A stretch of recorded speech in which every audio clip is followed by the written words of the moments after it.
शुक्रिया स्पीकर साहब आपका। आज का जो सवाल है वो आसरा पेंशन का सवाल है सर। ये बहुत अच्छी स्कीम है सर।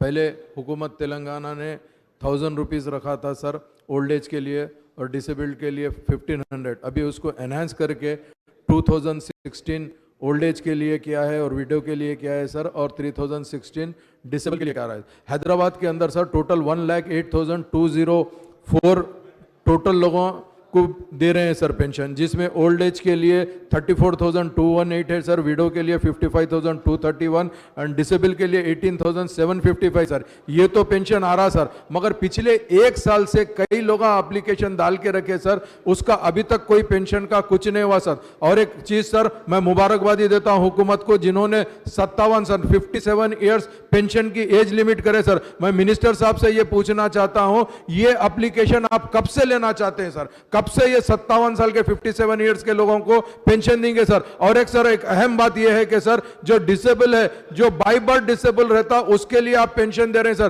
कुछ लोग पैरालिसिस होके सर तकरीबन चल नहीं सकते, ऐसे लोगों के लिए भी अगर आप पेंशन कंसीडर करें तो बड़ा अच्छा रहेगा सर। बहुत बहुत शुक्रिया मुझे ये वक्त देने का। राजा सिंह।